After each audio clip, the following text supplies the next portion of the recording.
17 വട്ടം, 17 വ്യത്യസ്ത കമ്പനികൾ, 17 തവണ നോ എന്ന മറുപടി. ഇതൊരു തോൽവിയുടെ കഥയല്ല, ഇത് മരണം വരെ വഴങ്ങാത്തൊരു മനുഷ്യന്റെ കഥയാണ്. ആ 17ാമത്തെ റിജക്ഷൻ കഴിഞ്ഞ് അവൻ തൻ്റെ ജീവിതം തന്നെ മാറ്റിയെടുത്തു. എങ്ങനെ? അതറിയാൻ തുടങ്ങുക. നിങ്ങൾക്കും തോന്നിയിട്ടുണ്ടോ, ഞാൻ ശ്രമിച്ചു പക്ഷേ വർക്കൗട്ടായില്ല, ഒരുപക്ഷെ ഞാൻ പോരാ, ഇത് എനിക്കുള്ളതല്ലാവോ? ഈ ശബ്ദം നിങ്ങളുടെ തലക്കുള്ളിൽ സ്ഥിരമായി കേൾക്കുന്നുണ്ടോ? അതാണ് ഫെയിലിയറിന്റെ ഭയം. സ്വപ്നങ്ങളെ നിശബ്ദമായി കൊല്ലുന്ന ഏറ്റവും അപകടകരമായ വിഷം. ഈ കഥയിലെ നായകനും അതുതന്നെ അനുഭവിച്ചു.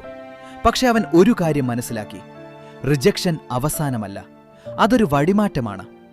അവന് വയസ്സ് 32, ജോലിയില്ല, പണമില്ല, ഡിഗ്രിയുണ്ട്, പക്ഷെ അതുകൊണ്ട് പ്രയോജനമില്ലാത്ത അവസ്ഥ.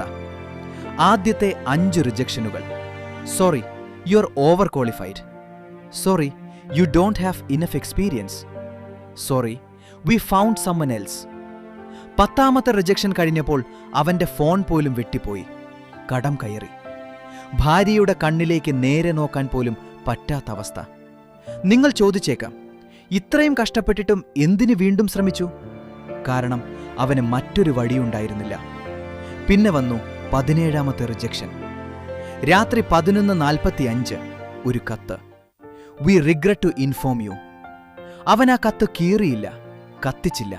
പകരം ഒരു നോട്ട് ബുക്ക് എടുത്തു. ആ നിമിഷം അവനൊരു പുതിയ ഗെയിം തുടങ്ങി. റിജക്ഷൻ ജയിക്കാനുള്ള ഗെയിം. അവൻ പെട്ടെന്ന് സമ്പന്നനായില്ല, പെട്ടെന്ന് പ്രശസ്തനായില്ല. പക്ഷേ അവൻ ഒരു കാര്യം മാറ്റി: സ്ട്രാറ്റജി. ഇതുവരെ അവൻ ചെയ്തിരുന്നത് റെസ്യൂമെ അയയ്ക്കുക, കാത്തിരിക്കുക, നിരസിക്കപ്പെടുക. ഇനി അവൻ ചെയ്തത്: 1. തന്റെ യഥാർത്ഥ മൂല്യം എന്താണെന്ന് കണ്ടെത്തി. 2. ആ മൂല്യം വേറൊരു രൂപത്തിൽ മാർക്കറ്റിൽ അവതരിപ്പിച്ചു. 3. റിജക്ഷൻ വന്നാൽ എന്തുകൊണ്ട് എന്ന് ചോദിക്കാൻ തുടങ്ങി. അവനൊരു ഡയറി സൂക്ഷിച്ചു. 17 റിജക്ഷനുകളും, ഓരോന്നിൻ്റെയും കാരണം. ഓവർ ക്വാളിഫൈഡ് 6 തവണ, നോ റെസ്പോൺസ് 8 തവണ, പേഴ്സണാലിറ്റി മിസ്മാച്ച് 3 തവണ. ഇതാണ് രഹസ്യം. ഭൂരിപക്ഷം ആളുകൾ റിജക്ഷനെ ഭയപ്പെടുന്നു. അവൻ അതിനെ ഡാറ്റ ആക്കി. ഡാറ്റ സമം പവർ, പവർ സമം നെക്സ്റ്റ് മൂവ്. അവൻ ആദ്യം ചെയ്തത് ഒരു ചെറിയ കമ്പനിയെ സമീപിക്കുകയായിരുന്നു. ജോലിക്കല്ല. അവൻ പറഞ്ഞു, ഞാനൊരു പ്രശ്നം പരിഹരിച്ചു തരാം, അത് വർക്കൗട്ട് ആയില്ലെങ്കിൽ എനിക്ക് പൈസ വേണ്ട. അവർ സമ്മതിച്ചു.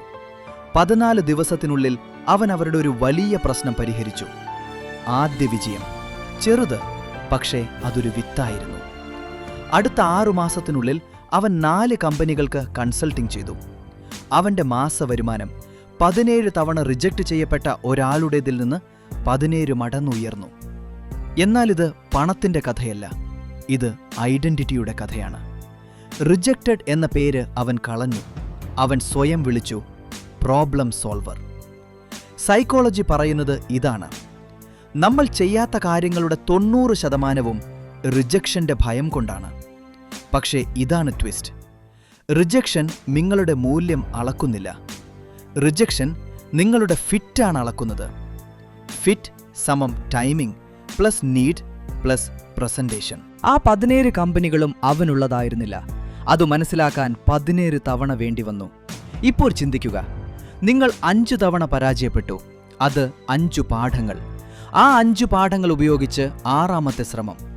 ട്രയൽ ആൻഡ് എറർ ഒരു ക്ലീഷയല്ല, അതാണ് ജീവിതത്തിലെ ഒരേയൊരു അൽഗോരിതം. കേണൽ സാൻഡേഴ്സ് 1009 തവണ നിരസിക്കപ്പെട്ടു.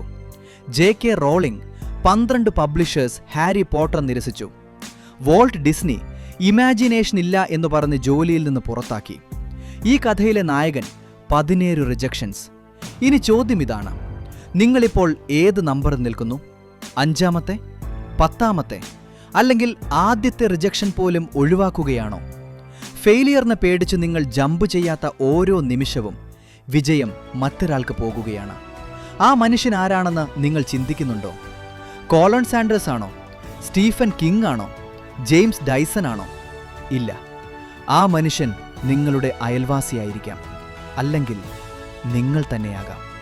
കാരണം ഈ കഥയിൽ പേര് പ്രധാനമല്ല, പാറ്റേൺ ആണ് പ്രധാനമാകുന്നത്.